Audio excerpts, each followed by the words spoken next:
Hello everyone, welcome to Ken Studies. आज है 10 अगस्त। Start करते हैं आज के MCQ क्वेश्चंस। आज का फर्स्ट क्वेश्चन है, which of the following African nations are part of the economic community of the west African states. आपसे पूछा जा रहा है, निम्नलिखित में से कौन से अफ्रीकी देश पश्चिमी अफ्रीकी राज्यों के आर्थिक समुदाय का हिस्सा हैं। आपके ऑप्शंस हैं लाइबेरिया, माली, नाइजर और नाइजीरिया। और इस क्वेश्चन में आपका करेक्ट ऑप्शन हो जाएगा ऑप्शन ए।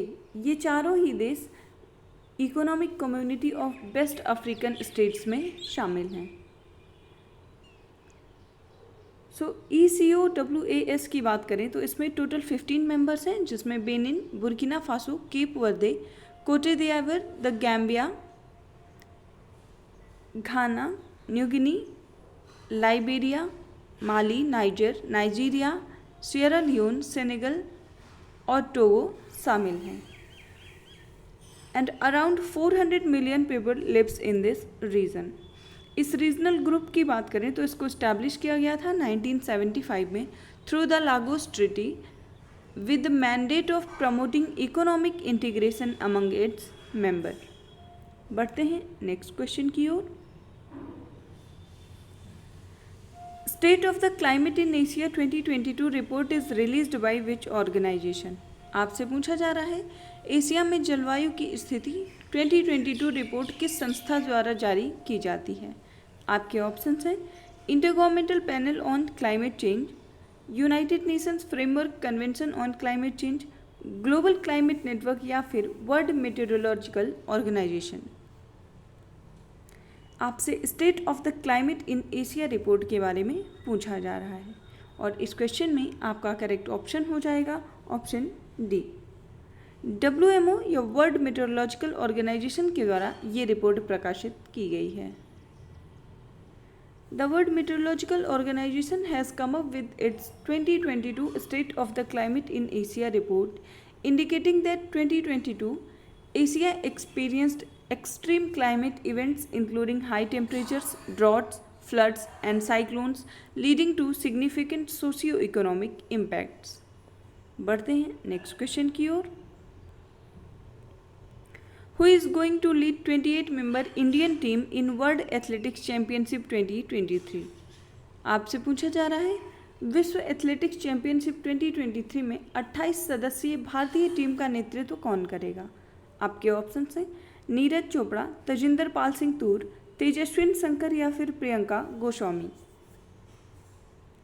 और इस क्वेश्चन में आपका करेक्ट ऑप्शन हो जाएगा ऑप्शन ए। इंडियन टीम को लीड करेंगे नीरज चोपड़ा।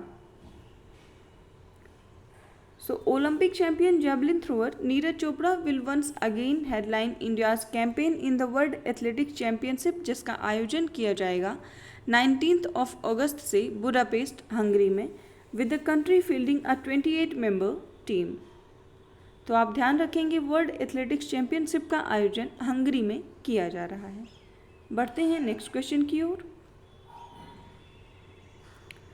विच bank became India's first bank to provide 24/7 video banking service. आपसे पूछा जा रहा है, कौन सा बैंक 24/7 वीडियो बैंकिंग सेवा प्रदान करने वाला भारत का पहला बैंक बन गया है। आपके ऑप्शंस हैं AU स्मॉल फाइनेंस बैंक, जन small finance bank, HDFC bank या फिर IDFC बैंक। और इस क्वेश्चन में आपका करेक्ट ऑप्शन हो जाएगा ऑप्शन ए। ऐसा करने वाला बैंक है AU small finance bank. AU small finance bank has achieved an unprecedented feat with the launch of its groundbreaking customer service 24/7 via video banking. This service provides a virtual platform where customers can communicate with a video banker in real time via video calls like video conferencing. तो ऐसा करने वाला bank है AU small finance bank. बढ़ते हैं next question की ओर। What is the name of India's autonomous underwater vehicle for mine detection, जिसको launch किया गया है अगस्त 2023 में। आपसे पूछा जा रहा है, अगस्त 2023 में लॉन्च किए गए खदान का पता लगाने के लिए भारत में स्वायत्त अंडर वाटर वाहन का नाम क्या है? आपके ऑप्शन हैं नीराक्षी, वरुणास्त्र, सागरिका या फिर त्रिशूल। और इस क्वेश्चन में आपका करेक्ट ऑप्शन हो जाएगा ऑप्शन ए। ऐसा करने वाले वाहन का नाम है Neerakshi. So India has introduced an innovative autonomous under water vehicle जिसका नाम है Neerakshi, designed for mine detection, और इसको डेवलप किया गया है Garden Reach Ship Builders and Engineers Limited के द्वारा and AEPL and MSME entity के द्वारा। इस व्हीकल की बात करें तो this vehicle has an endurance of 4 hours and a depth of up to 300 meters, making it a versatile tool for ensuring coastal safety and protection। बढ़ते हैं next question की ओर। What is the theme of International Day of World's Indigenous People 2023? आपसे पूछा जा रहा है विश्व के स्वदेशी लोगों के अंतर्राष्ट्रीय दिवस 2023 का थीम क्या है? आपके ऑप्शन हैं the role of indigenous womens in the preservation and transmission of traditional knowledge, second leaving no one behind, third COVID-19 and indigenous peoples resilience, या फिर indigenous youth as agent of change for self determination.